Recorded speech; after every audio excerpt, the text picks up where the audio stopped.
Hi there, it's John here from itsmorethanjustgaming.com and welcome to another one of my unboxing videos. In this case it's a Game of Thrones the card game, and what I'm going to be looking at today is the chapter pack, the Brotherhood without banners, which you can see there on the screen with a picture of Beric Dondarrion and his flaming sword and his mashed in face. So obviously the book version of Beric Dondarrion and not the TV show. So let's have a look at the cards. Firstly, we have the start cards, and the first one is Sansa's Maid, which is a cost 2, strength 2 companion who has the power icon and bestow 3. I'll just remind you at the start of this video that bestow means you can put however much gold is in the brackets on the card. Actually, that's what it says on the card there. And each lady character you control gets +1 strength for each gold Sansa's Maid has. So that's quite powerful. She herself isn't especially powerful, but she gives a pretty serious boost to any other lady characters, which could be Sansa, it could be Lady Catelyn Stark, or anyone else that you might... Jane Poole, I think's in there as well, so yeah, that's quite handy. And then you have the Northern Keep, which is a limited card. Limited means you can only put one of them on the field in any given turn. Marshalling action, kneel Northern Keep to gain 1 gold, 2 gold if there are more winter plot cards than summer plot cards.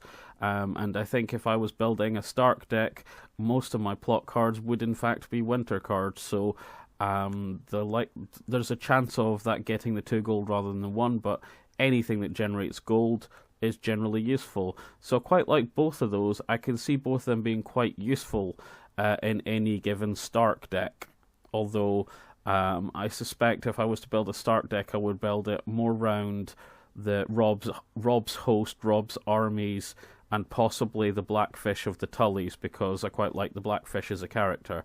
We might see. The Sansa's Maid might get some use. Northern Keep probably would get some use. After the start come the Tyrell cards. The first one is Horn Hill, which is a unique location. I'm pretty sure that's where Samuel Tarly's family comes from, the Tarly family. It costs 1. It's unique, which means you can only have one of them on the field ever. It has bestow 3, and in the challenges action, you can kneel Hornhill to give each participating Tyrell character you control +X strength until the end of the challenge. X is the number of gold Hornhill has. Yes, I'm aware, I'm just reading out what's on the card. I think I quite like that, because theoretically you're boosting one of your characters by 3, and there are a number of characters. In fact, I think Randall Tarly has an ability that he gets a boost if you stand him up, and Marjorie can stand him up after he's been used, and then you would use him again and use the strength of Hornhill. He'd be ludicrously powerful on the field. Randall Tarly, I think, is one of the best Tyrell martial characters, if I recall, and given that he's the only person to ever defeat Robert Baratheon in the field, that kind of makes sense. So I quite like Hornhill. And bestowing 3 on it shouldn't be difficult because Tyrells get a fair amount of money. The next is a High Garden Minstrel, which costs 2. It has strength 1 and has intrigue and power icons. And as a reaction, after you play a song event, gain 1 gold, and you can do that up to 3 times. So if you're playing a fairly heavy event deck for the Tyrells, the Minstrel would actually generate you a lot of cash. And if you take into consideration that you can have 3 of these on the field at any given time, the fact that it's 2 gold and strength 1, you can actually overlook that, because I think this is more meant to be a money spinner than anything else. If you've got a lot of songs in your deck, I quite like it, but I'd have to have a look at all the Tyrell cards I had before I decided to use it. Next up we have the Night's Watch cards.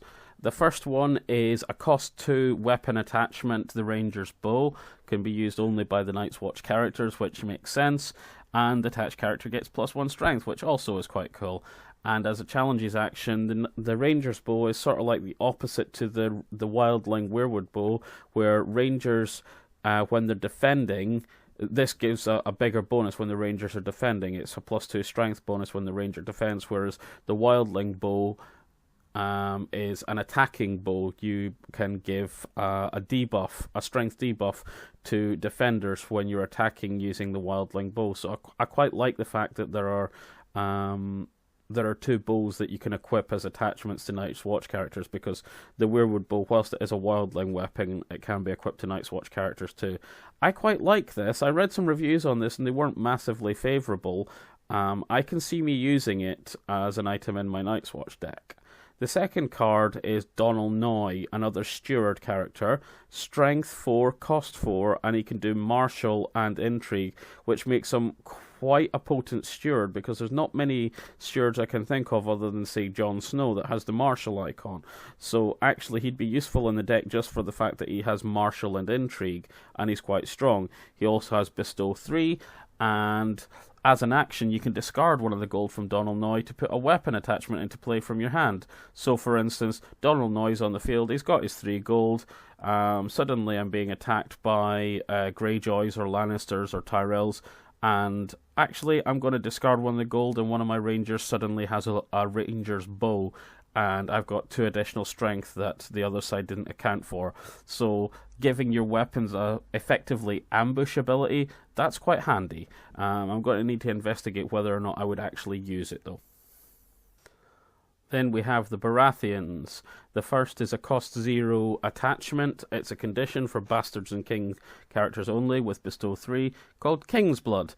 And in the plot phase, you can kneel the attached character and sacrifice the King's Blood card into your discard pile to discard X power, where from each opponent's faction card, X being the number of gold King's Blood has. So actually that's quite handy if you're wanting to become really, really aggressive with the other players, or if they're stealing a march on you and you need something that lets you catch up a little bit. So I can see that being quite useful, particularly if you're building a Lord of Light heavy deck with Melisandre, and characters that favour the Lord of Light.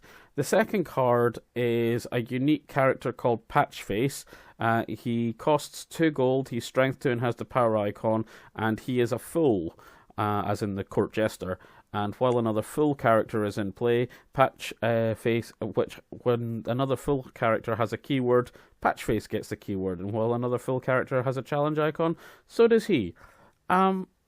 I guess those are quite powerful abilities, being able to basically mimic whatever other fools have, but I can't think I've seen many other fool characters in the game. I certainly don't think there's any in the Greyjoy deck. There won't be any in the Night's Watch deck. The Starks seem a little bit miserable. Maybe if there are other fools in the Baratheon deck, but I can't remember encountering any. So yeah, it's okay, but it's very situational, and I can't see me ever using it unless there are a lot of other fools to choose from in the Baratheon deck. So yeah, not bad, but not great, I have to say. The Lannister cards are actually quite cool in this box. You first have the Gold Road, which is a location which is limited, so you can only marshal one at a time, like I said earlier. Actually, I didn't read that properly before. Not only do you get 1 additional gold for just having the Gold Road out, because that's what the little symbol at the bottom means, you can kneel the Gold Road during the challenges phase to get additional gold. So theoretically, you can get 2 gold a turn using the Gold Road.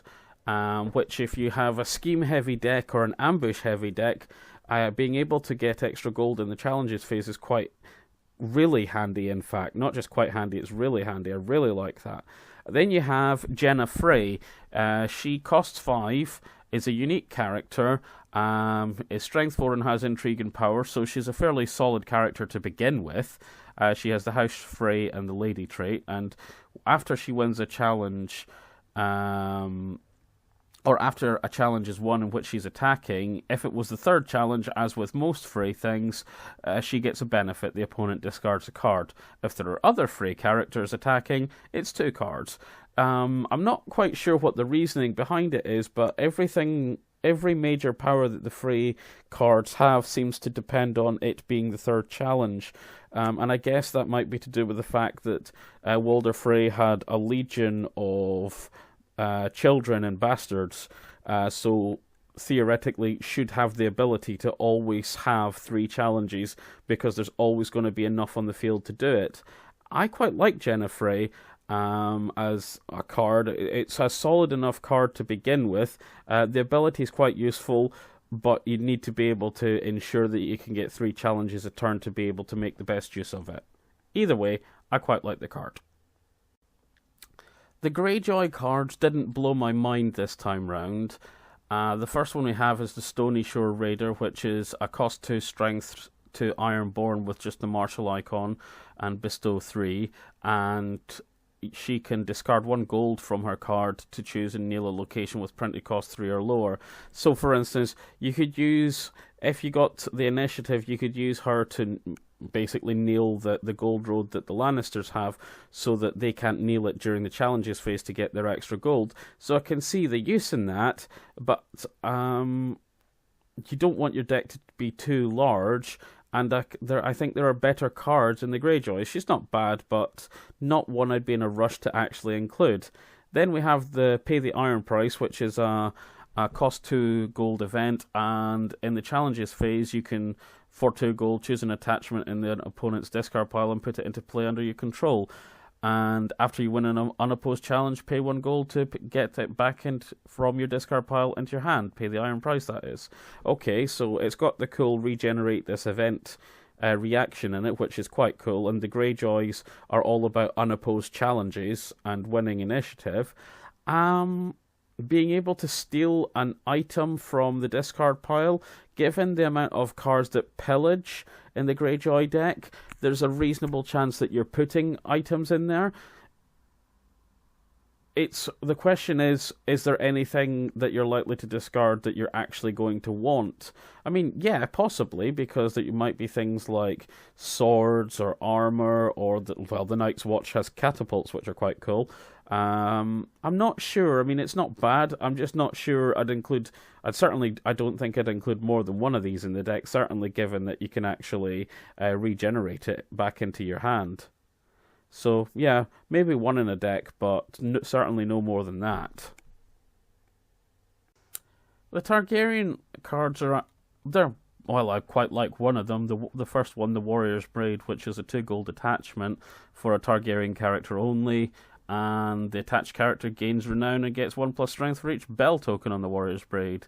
And you get a bell token after you win a martial challenge whilst wearing the Warrior's Braid. So basically, you stick it on a Targaryen character, keep that character alive, and theoretically it gets more powerful over the game as the game gets longer. And I think there are a number of other Targaryen cards that do that. So you could end up with a super powerful champion. The next card is the Freedmen, which is a cost 2 strength 1 ally. It has intrigue and power, and as a reaction, after you win a challenge by 5 or more strength, you can put them into play from your discard deck.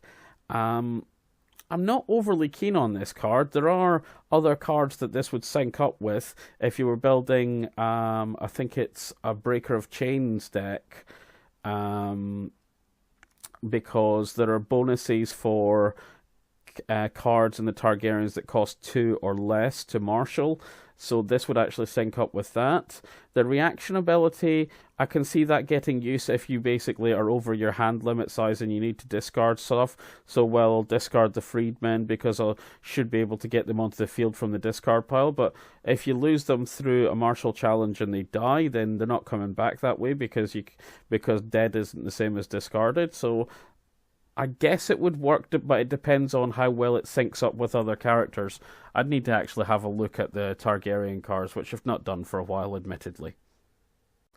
On to the last of the great houses, the Martells. The first one we have is an attachment condition called Locked Away. It has the keyword terminal on it, which means when the character it's attached to leaves play, it goes. Reaction after the marshalling phase begins, return the attached character to its owner's hand, cannot be saved. That's quite useful if you're playing against a deck that struggles to get its expensive characters out because it's cash poor and it needs to rely on event cards or using the fealty agenda, kneeling the faction card to get a card out. So for instance, if you're up against the Night's Watch, and the Night's Watch player had just spent everything they had to get out the old bear Mormont, and suddenly the old bear's back in their hand, and they're going to have to wait about 3 turns probably before they can get the money to marshal them again. So I can see that being incredibly useful in some situations, and less useful if you're up against something with a deck with a lot of money like the Lannisters or the Tyrells. I mean, certainly it would slow things down for them, but it wouldn't be as crippling. The next card the Martells have is the Dornish Spy, which is a cost 3, strength 3 spy with the martial and intrigue icon, so it's already a fairly solid ability. It has ambush 4, so it can be played from your hand at cost of 4, and after the Dornish Spy enters play, choose a character. Until the end of the phase, that character loses a challenge icon of your choice. That's really handy because, for instance, if someone was actually trying to initiate an attack against you, or you were initiating an attack against them, and the linchpin of their lineup is a really powerful character, you could basically take that character out of the equation by ambushing with the Dornish Spy. Say, well, I'm doing a martial challenge. And the other player says, well, I'm going to put the mountain that rides onto the field. Yes, well, the mountain no longer has military. My apologies. So yeah, that's really, really powerful. I quite like that. On to the neutral characters and cards in this pack. And because it's the Brotherhood without banners, you would expect Beric Dondarrion, and there he is. Knight, Lord, R'hllor, which is the Lord of Light, if you didn't know. He costs 7 to marshal. He has the military and the power icon. He has renown, so he gains power every time he wins a challenge. And X is the number of Kiss tokens Beric Dondarrion has. So after you marshal Beric Dondarrion, place 6 Kiss tokens on him. Cannot be cancelled. So he starts at strength 6, and when Beric Dondarrion would be killed, discard a Kiss token from him to save him. So he gets weaker as the game goes on, the more often he gets killed. So he's useful as a sacrifice in a martial defense, although he is quite powerful, so he'd be hard to kill in the first place. But if there was something that is kill opponent's character cannot be saved, and if they could target Beric Dondarrion, then actually that's wasting a lot of his power. It's quite a cool card. If you were building an entirely neutral deck, he'd probably be the centerpiece of it, or a mainly neutral deck. I can see him definitely being the centerpiece. The fact that he can actually get back up after a martial challenge, if losing a martial challenge, is quite handy. I do quite like it. Not sure if I'd use him, but then I'm not sure if I'd make a basically neutral deck. The second neutral card is an event called Unbridled Generosity, where you can choose up to 3 cards, move 1 gold from the treasury to each of those cards. Now, this is a card I like. There are many cards in the most recent packs of Game of Thrones card game where they have the Bestow ability, which gives them bonuses if you have gold on them. And this allows you to put additional gold on those cards. Or other cards that don't have Bestow but that start with gold on them, or something like that. And you can have up to 3 of these in the deck, so that's actually quite handy. I quite like this. I can see this being really useful in terms of playing it with Tyrells or Lannisters mostly. But I guess any deck that you build that has lots of Bestow cards, you definitely want at least one of these in your deck. Along the same vein as the Unbridled Generosity card comes the plot card that you get in this pack, Favours from the Crown. It gives you 5 gold when you play it as your plot. You get 4 initiative and a claim value of 1. However, what's brilliant about it is that as a reaction, after a card with Bestow enters play, place 1 gold from the treasury on that card. And this is something I didn't mention with Unbridled Generosity. From the treasury was on that card as well. And that means from the central pool of money. Not from your own money, but from the central pool. And if there's already 3 or more gold on it, this Favours from the Crown gives you 2 rather than 1, so suddenly you could theoretically have, by the end of a turn, I think the most